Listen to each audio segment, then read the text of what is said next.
चलिए तो आगे बढ़ते हैं, अपने दूसरे सहयोगी के पास चलते हैं और उनसे जानते हैं कि बीते साल की दो बड़ी घटना, सामाजिक हो राजनीतिक हो, जो उनके दिमाग पर छाप छोड़ने में कामयाब हुई है, वो कौन सी है।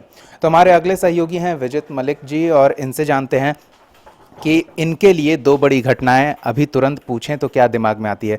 विजित जी, इस साल की दो बड़ी घटनाएं क्या कहेंगे आप। मैं पहला कहूँगा मोदी गवर्नमेंट अगेन। मोदी सरकार जो जो दूसरी बार सत्ता पाई, वो मेरी नज़र में सबसे महत्वपूर्ण घटना है। उनके खिलाफ पूरा उनके खिलाफ पूरा विपक्ष एकजुट था। उन्हें घेरने की कोशिश हो रही थी। अकेला मोदी लड़ रहा था और उस चक्रव्यूह को भेजते हुए भी उन्होंने 282 जो पहले सीट था उससे ज़्यादा उन्होंने लाया, 303 सीट पर आया। इसका एक कारण सबसे बड़ा मैं देख रहा हूँ कि लोगों के मन में उनके प्रति श्रद्धा थी, या उनके पक्ष समर्थक इतने घनघोर हुए कि कहीं कहीं राज्य में कम से कम 15-16 राज्य में 50% से ऊपर वोट मिला, जो कि भारतीय राजनीति में एक बहुत बड़ी बात थी। अभी तक 40-45% किसी को वोट मिलता है तो आसानी से सत्ता ले लेता है। और दूसरी बात है कि अभी हाल में चुनाव हुए थे, विधानसभा चुनाव कुछ महीने पहले, जैसे मध्य प्रदेश, छत्तीसगढ़, राजस्थान, जहाँ पर बीजेपी सत्ता से हार गई थी। लेकिन जब मोदी का मामला हुआ, चुनने का आया, कि जब राजनीतिक बीजेपी का था उसके खिलाफ जनता खड़ी हुई, लेकिन जब मोदी का चुनने का मामला आया तो सबों ने एकजुट होकर उसके खिलाफ वोट दिया, विपक्ष के खिलाफ, मोदी के पक्ष में। आप देख सकते हैं कि राजस्थान में पूरे एक तरफा जीत हुई, मध्य प्रदेश में एक तरफा जीत हुई, छत्तीसगढ़ में भी वही हाल रहा है। तो मैं कह सकता हूं कि जहां पर हारे हुए को भी जीत में बदल दिया, केवल मोदी के ही कारण था संभव। और जनता ने महसूस किया कि ये व्यक्ति ईमानदार है, देश के लिए जी रहा है। जबकि हर एक नेता को नज़र में जनता को दिख रहा था कि कोई न कोई इसके अपने अपने स्वार्थ सिद्ध है, और मोदी के पक्ष में केवल यही पक्ष था कि बेहद ईमानदार और देश के लिए जीने वाला और मरने वाला था। तो मैं समझता हूँ कि मोदी सरकार की जो उपलब्धियाँ थी 5 साल की, उसने एक परछाई दिखाई कि ये व्यक्ति और भी आगे कर सकता है।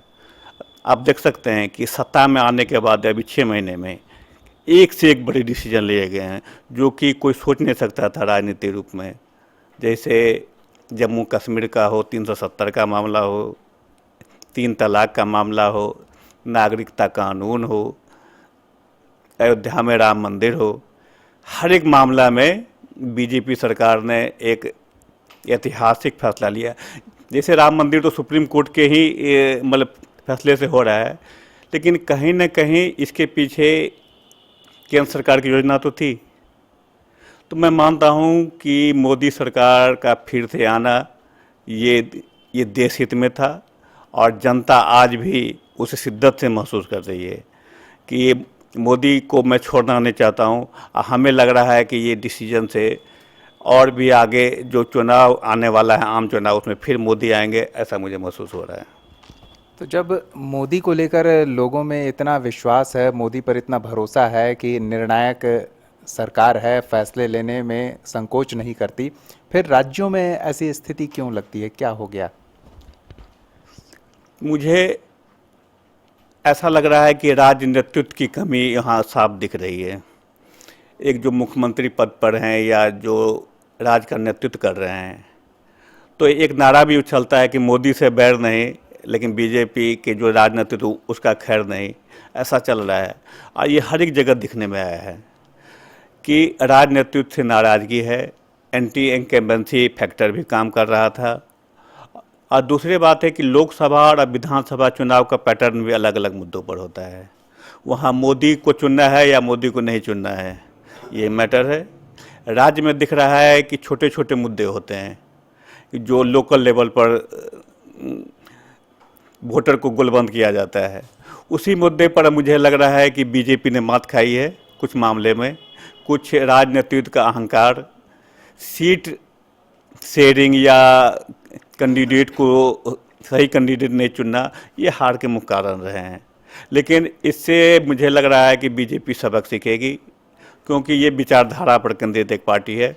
और मैं समझता हूँ कि फुटबॉल को अब दूर मारने के लिए 4 कदम पीछे तो हटते ही है। तो कभी मौका है कि ये 4 कदम पीछे हटी, लेकिन आगे जाएगी, इसमें मुझे कहीं संकोच नज़र नहीं आ रहा है। लेकिन जिन मुद्दों पर बीजेपी की राजनीति कही जाती है, जैसे 370 और 35 से घोषणा पत्र में शुरू से बीजेपी का रहा है कि जम्मू कश्मीर में एक विधान, एक संविधान, एक प्रधान हमारा रहेगा, उसे निपटा दिया गया। राम मंदिर जो बीजेपी का बड़ा चुनावी मुद्दा रहा, उसे खत्म कर दिया गया। 3 तलाक बड़ा चुनावी मुद्दा रहा, ये भी सिमट गया मामला। नागरिकता कानून, ये भी बड़ा चुनावी मुद्दा रहा था बीजेपी का, वो भी निपटा दिया गया। आने वाले वक्त में संभावना बन रही है कि एनआरसी को लेकर भी और पॉपुलेशन रजिस्टर भी, तो जो चुनावी मुद्दे हैं वो तो बीजेपी खत्म करती जा रही है। तो फिर आगे किस पर चुनाव लड़ेगी? मुझे लग रहा है इसी मुद्दे पर कि और जो विरोधी दलों की जो सरकार थी, वो मुद्दे को लटका करके वोट लेते थे, ये सॉल्व करके वोट लेगा। और जो ये जो मुद्दा ने जिसने मतलब सॉल्व किया मोदी सरकार ने, यही इनकी ताकत है कि मतलब फैसला लेना, उस पर अमल करना। और फिर इसी मुद्दे पर ये देश जान रही है, जनता जान रही है कि कौन सरकार कैसा फैसला ले रही है, और ये इसी फैसले के बल पर मैं समझता हूँ बीजेपी फिर आएगी सत्ता में। चलिए, तो नरेंद्र मोदी भी अपनी चुनावी सभाओं में कहते सुने जाते हैं कि ये वो सरकार है, और अमित शाह भी हाल ही में 1-2 कार्यक्रमों में कह चुके हैं कि ये वो सरकार है जो योजना को लागू करती है, उसका उद्घाटन करती है, शिलान्यास सिर्फ करके छोड़ नहीं देती। तो देखना होगा इसका कितना दीर्घकालिक प्रभाव पड़ता है। और अगर दूसरी घटना की बात करें विजीत जी, कैसी कौन सी दूसरी घटना है जो आपके दिमाग में आती है? अभी संसद में लागू हुआ है नागरिकता संशोधन कानून। मतलब जो कानून बना हुआ है पहले से, नागरिकता कानून, उसमें संशोधन किया गया है। ये सबसे बड़ी घटना है। जैसे पाकिस्तान, अफ़गानिस्तान या बांग्लादेश से जो नॉन मुस्लिम हैं, जो वहाँ अल्पसंख्यक हैं, जैसे हिंदू, जैन, बौद्ध, सिख, ईसाई, इन लोग को भारत में नागरिकता देना है। इसमें बहुत लोग यहाँ भारत में हैं भी, लेकिन उनको नागरिकता नहीं मिली हुई है, वो किसी तरह ज़िंदगी गुजार रहे हैं, तब उनको अधिकार मिल जाएगा। और ख़ासकर ये भी देखा गया है कि पाकिस्तान में अब आप देख सकते हैं कि हिंदू कितना प्रताड़ित हैं। जब भारत स्वतंत्र हुआ और भारत पाकिस्तान बना, तब अल्पसंख्यक 23% थे, आज केवल पाकिस्तान में 3% है। मतलब 20% या तो वहाँ से भगा दिए गए, या नहीं तो कन्वर्ट करके मुस्लिम हो गए। तो ये या कन्वर्ट भी हुए या बाहर भगा भी दिए गए, तो स्वाभाविक रूप से कि प्रताड़ित वहाँ हुआ है अल्पसंख्यक। जबकि आप हिंदुस्तान में देख सकते हैं कि जो बहुसंख्यक है हिंदू समुदाय, उसका पॉपुलेशन धीरे धीरे परसेंटेज में घट रही है, और अल्पसंख्यकों का बढ़ती जा रही है। ये नहीं कह रहा हूँ कि मतलब भारत में नहीं बढ़ना चाहिए, भारत तो लोकतांत्रिक देश है, लेकिन यही पाकिस्तान, बांग्लादेश या अफ़गानिस्तान से भारत को अलग भी करता है। लेकिन आखिर ये अल्पसंख्यक हिंदू, सिख, ईसाई जाएँ कहाँ? उनको कौन लेगा? भारत है मूल शरणस्थली है उसके लिए। और ये जो उनको अधिकार दिया गया, ये बहुत बड़ा फैसला है कि आखिर वो भी सम्मान से ज़िंदगी जी सकें, उनका परिवार भी अच्छे से ज़िंदगी जी सके। क्योंकि नागरिकता नहीं मिलेगी तो भारत में उसे और सुख सुविधा, सरकारी सुख सुविधा कुछ भी नहीं मिलने जा रहा है। तो इसको लेकर जो राजनीतिक हंगामा मचा है, कुछ राज्यों में हिंसक प्रदर्शन तक देखने को मिले, और तमाम कुछ राज्यों के नेता इसका विरोध भी कर रहे हैं। नागरिकता कानून को साथ लेकर इसे एनआरसी के साथ जोड़ते हुए इसके विरोध में हंगामा मचा हुआ है राजनीतिक। इसको किस तरह से देखते हैं? देखिए, मेरा कहना है मूल है वो केवल एक शब्द है, मुस्लिम। उस कानून में मुस्लिम को नहीं दिया गया, उसके कारण ये हंगामा है। यदि उसमें मुस्लिम जोड़ दिया जाता तो आज कुछ भी नहीं होने जा रहा था, न कुछ होता है। लेकिन विरोधी दल इसको अलग अलग ढंग से जनता को सामने में बरगला रहे हैं कि ये पहला कदम है मुसलमानों को मतलब भगाने का, या फिर मुसलमान आज निकल अनेक अनेक कानून से उसको बांधा जाएगा, उनको भारत में अधिकार नहीं मिल पाएगा। आपको यहाँ रहना है तो आप नागरिकता के लिए सर्टिफिकेट दिखाने होंगे, ये सर्टिफिकेट 100 साल के सर्टिफिकेट, तो जबकि ऐसी बात नहीं है। लेकिन यदि किसी को लगता है बरगला करके डर समाया जा रहा है कि मतलब कि हम आगे कैसे जिएंगे, मैं कैसे जीऊँगा, मेरा बच्चा कैसे जिएगा, तो ये बातें हैं कि वोट बैंक के कारण राजनीति है और ये हंगामा है। इसी कारण कहीं कहीं उग्र अभी यूपी में आया है इंटेलिजेंस रिपोर्ट कि कोई संगठन है, 2-3 संगठन जो इसके पीछे है मूवमेंट में। राजनीतिक दल तो हैं ही, लेकिन एक संगठन भी है मूवमेंट में कि आप इसके खून खराबा कीजिए या जोरदार प्रदर्शन कीजिए या सरकार के खिलाफत में आप रोड पर उतरिए, जो उचित नहीं है। यहाँ के मुसलमानों को नागरिकता नहीं जा रही है इसे, ये कहीं बाहर से आने वाले को ही नागरिकता मिलेगी। तो ये मैं देख रहा हूँ वोट बैंक की राजनीति है। चलिए, तो विजीत जी का ये 2 बड़ा मुद्दा है, वाकई में व्यापक प्रभाव वाला ये मुद्दा रहा है, और ऐसे में ये देखना दिलचस्प होगा कि इस पर जो राजनीतिक रोटी सेकने की कोशिश कुछ राजनीतिक दल कर रहे हैं वो कितना प्रभावशाली रहते हैं। तो इस पर हम और भी कुछ लोगों से बातचीत करेंगे। तो फिलहाल जो अभी 4 अहम मुद्दों पर हमने बातचीत की थी, इसके अलावा हम चलेंगे अपने प्रधान संपादक के पास और उनसे जानेंगे कि इस साल की 2 बड़ी घटनाएं उनके लिए क्या हैं। तो हम अशोक पांडे जी के पास आए हैं, अभी शायद खाली समय है इनके पास कुछ। सर खाली हैं? सर, अगर 2 सवाल पूछा जाए कि बीते साल की 2 बड़ी राजनीतिक घटनाएं आपके दिमाग में कौन सी सबसे पहली 2 आती हैं?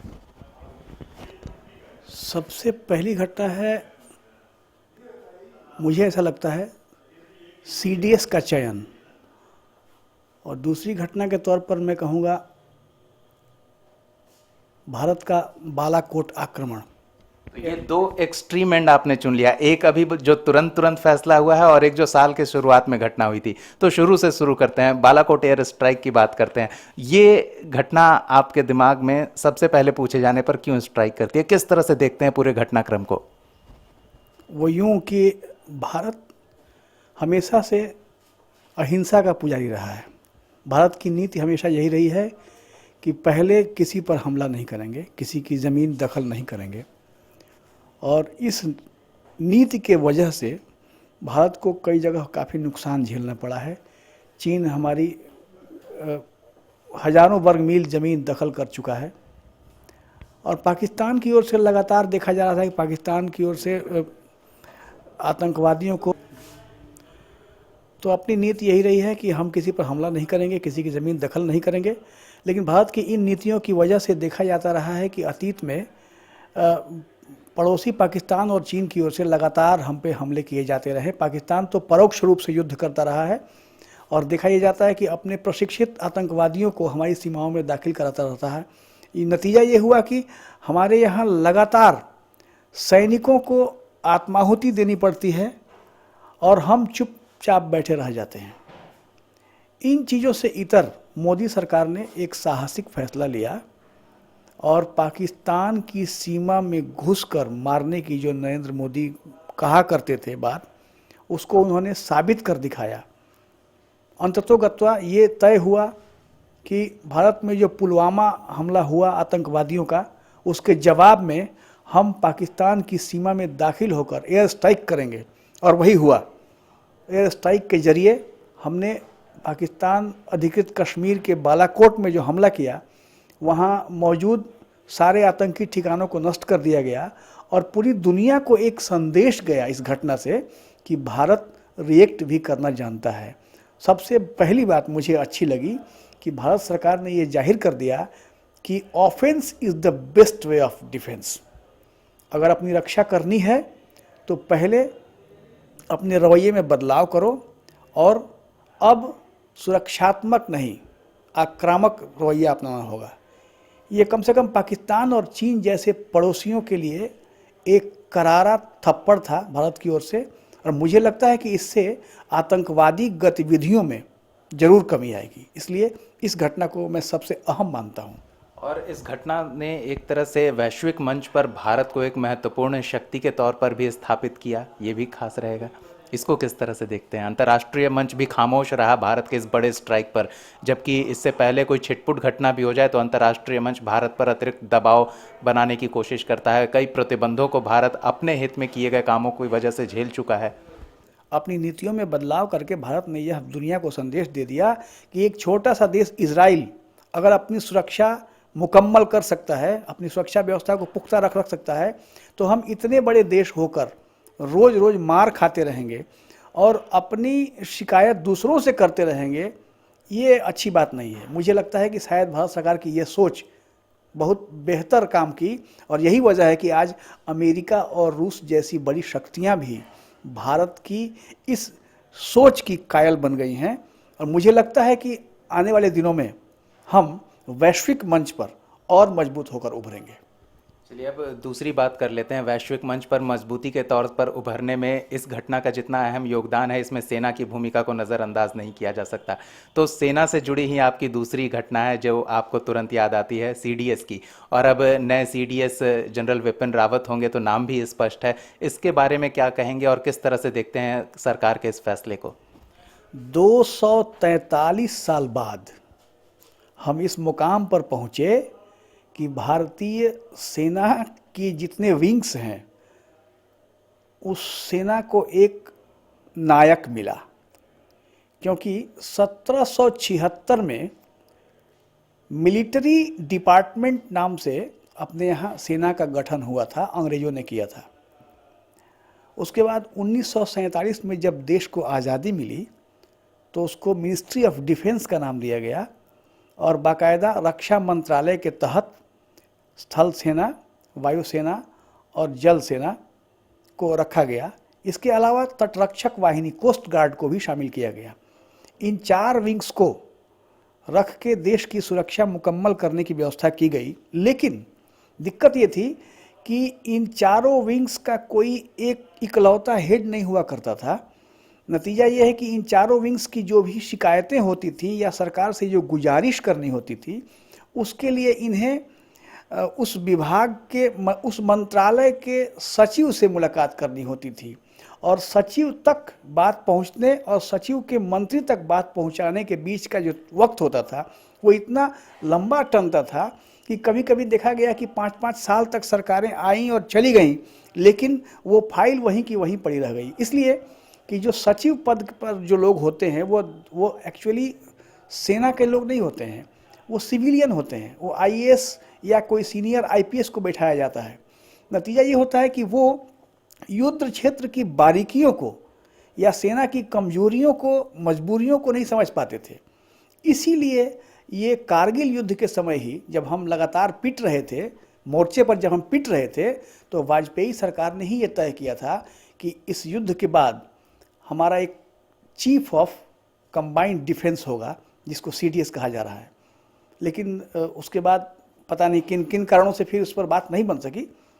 अब देखा यह गया कि नरेंद्र मोदी की सरकार जब दोबारा सत्ता में आई है तो सबसे पहले इस मुद्दे पर ही इन्होंने काम किया। आपको याद होगा पिछली बार जब सरकार आई थी पहली बार, तो उन्होंने 1 रैंक 1 पेंशन की बात को पूरा किया था। ये भी एक बहुत पेंडिंग मामला था। उसके बाद दूसरी बार जब आए हैं तो इन्होंने सीडीएस को बहाल किया। अब आपको बता दूं कि ये बिपिन रावत को जो सीडीएस बनाया गया, इसमें कई चीज़ें हैं। वो मिलिट्री को मॉडर्नाइज करने के लिए, रीस्ट्रक्चरिंग के लिए और इसके साथ साथ हमारी जो परमाणु क्षमता है उस क्षमता को तरीके से, सलीके से अपनी रक्षा के लिए कैसे सजाना है, इन तमाम चीज़ों की मॉनिटरिंग का उनको दायित्व दिया गया है। ये बहुत बड़ी बात है। इसलिए मैं इस सरकार को धन्यवाद देना चाहूँगा कि इन्होंने कम से कम इस वर्षांत में ही ऐसा एक मुद्दा चुना, ऐसा एक काम कर दिखाया जो सचमुच आज़ादी के बाद पहला है। तो इससे जुड़ा एक और सवाल पूछना चाहूँगा, क्या अब आपको लगता है कि ब्यूरोक्रेसी के चंगुल से, जिसको लेकर कई सेना के वरीय अधिकारी शिकायत भी कर चुके हैं कि सेना से जुड़े मामले ब्यूरोक्रेसी के ताने बाने में उलझ के रह जाते हैं, तो अब उससे छुटकारा मिल सकता है? बेशक ब्यूरोक्रेसी से छुटकारा मिलेगा, क्योंकि सीडीएस जो हैं, जिनको सीडीएस पद पर बिठाया गया है, उनको सीधे रक्षा मंत्री के प्रमुख सलाहकार के तौर पर रखा गया है। यानी रक्षा मंत्रालय को सीधे सेना से जुड़ी बारीकियों की जानकारी देंगे, सेना की कमजोरियों की जानकारी देंगे, और हमें कब किस चीज़ की ज़रूरत है उसकी खरीद फरोख्त के लिए भी संबंधित विभाग के, मतलब संबंधित सेना के जो चारों विंग हैं, इन विंग्स के जो शीर्ष अधिकारी हैं उनसे संपर्क बनाते हुए, समन्वय रखते हुए उनकी बातों को सीधे तौर पर रक्षा मंत्री तक पहुंचाएंगे। इससे ये लगता है कि नौकरशाही के चक्कर में जो हमारी जो मिलिट्री ज़रूरतें थी, जो अब तक बाधित होती थी कहीं ना कहीं, उनकी बाधा अब दूर होगी और देश रक्षा क्षेत्र में काफ़ी मजबूत होगा। जैसे अभी मोदी सरकार क्रेडिट लेती है कि बुलेट प्रूफ जैकेट्स की डिमांड थी सेना की, उसे हमने पूरा किया, नए आर्म्स और एम्यूनेशन की ज़रूरत थी, उसे पूरा किया, तो ये सब ब्यूरोक्रेसी के चक्कर में उलझे हुए मामले थे। तो अब जो ज़रूरतें हैं वो जल्दी जल्दी पूरी होंगी, ऐसा अनुमान जरूर है और ऐसी उम्मीद भी की जानी चाहिए कि अब कम से कम इन शिकायतों को दूर किया जा सकता है। क्योंकि बतौर सेना प्रधान बिपिन रावत जब तक सेना प्रधान थे तब तक भी उन्होंने अपने कार्यकाल में सेना से जुड़ी कई कमजोरियों को दूर करने की कोशिश की, यहाँ तक कि रीस्ट्रक्चरिंग किया है। और मुझे ऐसा लगता है कि बहुत जल्द भारतीय सेना का एक नया तेवर देखने को मिलेगा, क्योंकि एक नई जोश के साथ सीडीएस की नियुक्ति हुई है। और ये तेवर की एक झलक तो दिख चुकी है, जो फिल्म भी बन गई, उसमें एक डायलॉग भी मिला, ये नया भारत है, ये सिर्फ हमले सहेगा नहीं, ये जवाब भी देगा और घर में घुस कर मारेगा। बहुत बहुत धन्यवाद अशोक जी अपना वक्त देने के लिए। तो ये 19 की 2 और बड़ी घटनाएं हमारी फहरिस्त में जुड़ गई। जाहिर तौर पर आपके लिए कई और घटनाओं का अलग महत्व होगा और कई और घटनाएं आपके लिए ज़्यादा मायने रखती होंगी, लेकिन वो आपके अपने विचार हैं, ये हमारे सहयोगियों के विचार थे। फिलहाल रुकेंगे थोड़ी और देर के लिए। ओमकार आवामी पर कुछ ऐसे ही जानकारी वर्धक और महत्वपूर्ण खबरों का सिलसिला जारी रहेगा, बने रहिए हमारे साथ।